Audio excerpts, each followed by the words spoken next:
Hi, welcome to this edition of Ask the Experts. I'm Carey Wickersham. Today, we're talking about selling your home, when to do it, how to do it, with our sponsored guests from HouseMax, Jason Jones. And Jason, tell us a little bit about yourself, because you've been in the real estate business a really long time. I have. I was in the mortgage business back in the late 90s, early 2000s, got out, did pharmaceutical sales, and then got back in the industry right when the market crashed.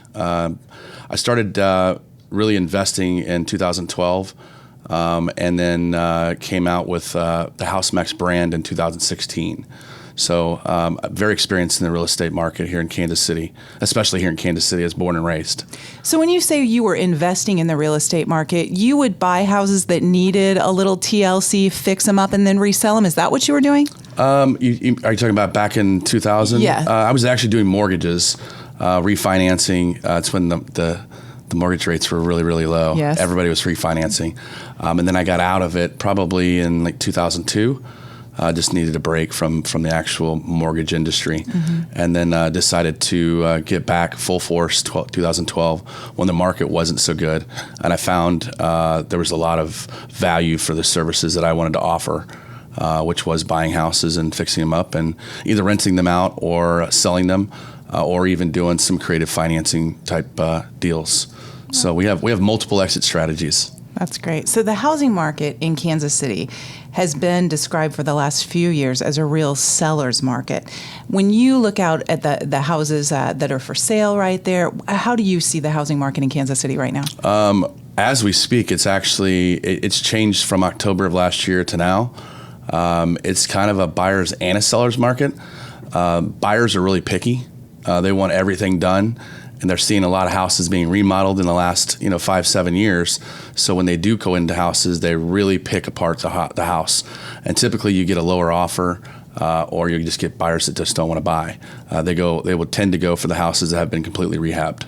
Even after all the DIY shows, people aren't wanting to buy a house and be like, well, I don't love the kitchen, but I'll redo it. They're really looking for the kitchen they already love. Yeah, and there's the guts of it really is what matters. They want the updated cabinetry, the countertops. They can change some paint, maybe some flooring, but they don't really want to go in and do a full kitchen.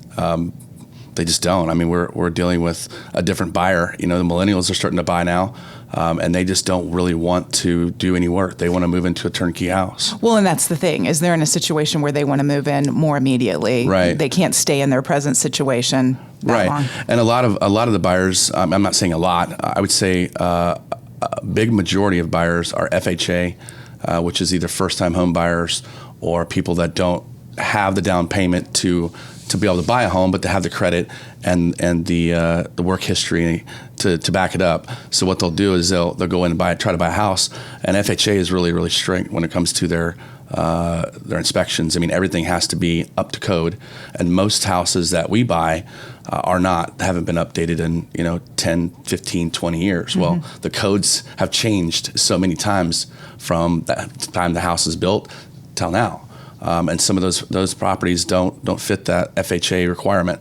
Not to say that we don't sell to other buyers, but that's typically what the medium range of houses cost in Kansas City. You're going to see a majority of those being FHA buyers. Mm-hmm.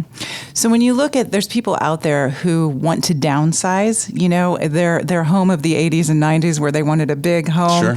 They want to downsize maybe for different reasons. Maybe they're retiring, they're empty nesters, their parents' house, they need to get it on the market. Or maybe they're just in that whole live simply thing and they realize they have too much and they want to downsize. What are some tips you have for downsizing? Well, it depends on if a person just really wants to be done. We run across so many different scenarios where a person says, "Hey, I got a new job in Dallas, and I got to be there next month," which means they have to pack up, they have to find an agent, list it, sell it, make sure that it's going to pass inspection, do the work that needs to be done, and then try to find a place to live wherever they're relocating. That's just an example. There's so many different reasons why people sell their house, especially in a hurry. And it could be foreclosure, it could be whatever. But downsizing is one of the things that I think that we separate ourselves from the competition. We like to buy houses, and even if they want to leave some stuff behind, and they just say, hey, this stuff we had a garage sale, we couldn't get rid of this stuff. There's a waterbed in the basement I don't want to bring up. Can you donate to somebody? And of course we can. We donate a lot of the clothes that we get out of houses. A lot of the furniture goes to the Goodwill, and then some of the household items sometimes go to like the homeless shelter. Those are small things that go a long way. So we set ourselves apart, saying, hey, if you want to move, you don't want to take everything with you, we're okay with that. Just not a whole house full. Sometimes it could be unfortunate hoarder situation to where the house is completely full, and we even take those too. So, yeah, there's many different reasons why people sell: foreclosure, divorce, bankruptcy, inherited a house, got bad tenants that destroyed the property. Whatever the reason is, we try to help. And like I said, we can't buy every house if it fits within our criteria, it's a pretty wide scope. We buy in all areas of Kansas City, about a 30-mile radius around downtown. So all the way up north to Kearney, all the way down south to Gardner, all the way east to like Grain Valley, all the way west to Lawrence. So are there some times where somebody will think they want to get rid of a house really fast, and you say, this might not be for us, and you recommend a realtor? I'm trying to figure out like when you should go the realtor route and when you should go with someone like HouseMax. So for instance, we actually had 2 houses that we purchased today, and I'll give you kind of an example of one of them. One of them, the guy's house, he had a roommate, it caught fire. The roommate caught the house on fire, and it was condemned. The house he can no longer live there. He doesn't have the money to fix it up. And he is homeless right now. It was uninsured? Evidently. Okay. We said, yeah, we'll buy it. We gave him a price. He took it. He says, I just need to close as fast as I can because I'm staying at a homeless shelter. He has no place to go. Mm-hmm. The other house that we picked up today was from an actual professional basketball player. And he's like, look, I got 4 houses. I got another job somewhere else, and I need to liquidate my assets so I can leave and buy a new home. And evidently where he's going is a lot more expensive than Kansas City, so he needed to sell all of his properties. We took that one down today. So the spectrum it could be far and wide, but typically, we'll look at a property, we'll evaluate it. If it fits in the criteria, we at least make a ballpark on it before we even go out there, so people don't even have to meet up with us to see where we'd be at on an offer. And if we think we're close, then we give them an opportunity to come out and take a look at it. We'll go out there and make an appointment. If we get there and the house is just beautiful, right? Doesn't need a whole lot. They're trying to get the most out of their house they can for whatever reason, and we'll go ahead and connect them with a real estate agent that will help them get that price. Mm-hmm. We're not, like I said, we won't buy every house. And we try to help every person in whatever situation that they're in. And you're not in a situation where you're going to pay maybe a fair market price, but not a top dollar price that they might be able to get if they put it on a real estate market. No, if you broke it down, we could break it down in mathematical terms to where let's just say a $100,000 house goes on the market, typically with closing costs, agent fees, and whatever repairs or conditions that are in the terms of that agreement are replaced or repaired, you might see like 10% of the sale price vanish, in closing costs and agent fees alone, not to mention any repair cost. So if you look at it, we try to tend to be 20 to 30% below market value. That's with repairs. So we're gonna still pay those agent fees ourselves because we're not agency. Mm-hmm. So we would hire another agent to sell the property if we decide to flip it. But typically, we were in business to make money. We have to be able to keep the lights on. So we do have to buy it at a little bit of a discount. But generally speaking, you're going to be with the time that it's going to take you to sell the house, get it under contract, negotiate the terms, get it inspected. If it doesn't pass inspection, get the repairs done. Get the waterbed out of the basement. The financing gets approved. Yeah. What if the bank needs something else? There's a lot of things that go into selling a house on the market to an end buyer, which what we refer to them as a homeowner. Mm-hmm. Not every time the financing goes through, and we see that a lot, mm-hmm. where a person is in a bind. Either they're going into foreclosure, or they need move by a certain day because they have a job opportunity or they're moving into a assisted living program and they have to be there. Sometimes it's just not going to work for them. Well, and let's face it, it's extremely inconvenient to put your house on the real estate market. It just is. And so you have to value weigh my time and my keeping the house straight all the time, and dogs, cats, all of that, aunts, moms, cousins, I mean, when you put your house on the market, you have to be at the beck and call of whoever wants to see it. At a moment's notice. Mm-hmm. And you got to keep your house clean as a whistle too. I mean, if it's out of shape, then you're like freaking out because you got to clean it again. Right. And that's just by itself stressful for anyone. So some people are willing to do that, of course, if they want, all of that extra money and everything. And sometimes that works for them. But you keep talking about meeting your criteria, like houses that meet your criteria. What are your criteria for a house that you would buy and get rid of quickly? Criteria is really based on the neighborhood, really, and the values in that neighborhood.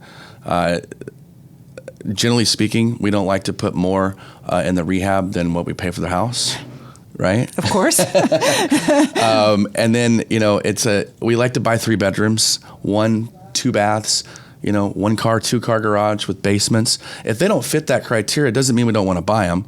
We just have to buy them at a different mathematical equation. Basically, our parameters change because it's now going to be a rental property instead of actual flip for us, right?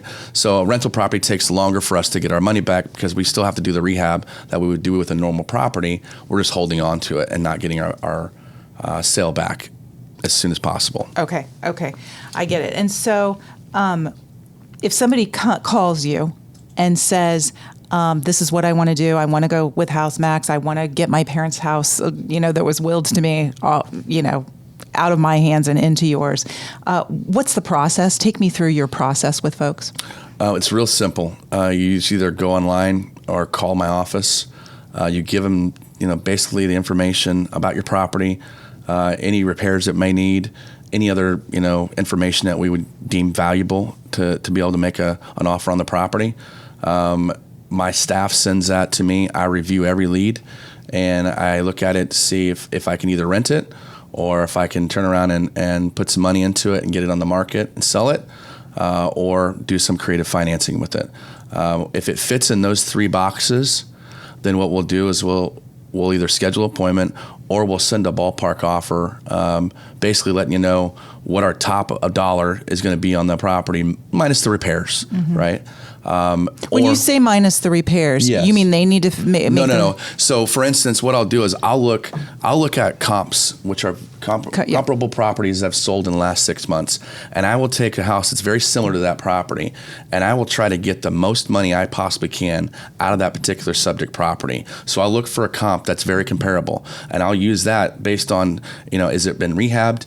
Is it, up to date? What is the comparables? And then I'll base my value. I'll take that property or 3 properties, and I'll use that value to make them an offer.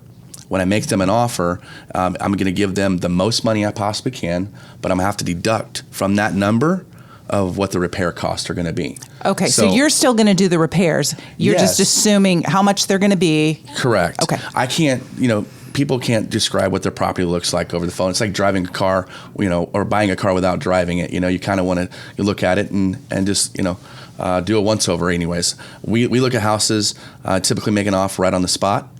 And it's fast and easy. We sign a contract and we can close and as short as like 7 days. And you don't have an assessor come in and knock around the basement? We don't have an appraiser. I mean, we do have some contractors that will come in and kind of make sure that we didn't miss anything when we were there for the first initial visit, because we're only there for 10 or 15 minutes, and we make an offer. But yeah, well, I mean, in those 7 days, we're pretty quick. I mean, by the time that we sign the contract, the title company is already doing a title search, and we typically get that in 3 days or less of the title, what needs to be done on the title, if there's payoffs or liens or whatever needs to be done, and we're set to close as soon as the seller. We don't want to say that we can close in little as 7 days, but most everybody that we deal with, our clients, have to be able to pack and move out. We're not in one of those, hey, I need to buy your house in 7 days. It's whenever they want to sell us their house. We typically like to go out no more than 60 days, but on rare occasions we'll go out longer. So, if somebody says, hey, I need to sell my house, or I'm preparing to sell my house, they could be as little as 7 days or as long as 60 days. We're okay with that. So it seems like your company would assume some risk for some of these houses that you're like, you haven't had an appraiser come in, you haven't had, I mean, what if you buy a house and you find out later that the foundation isn't so solid?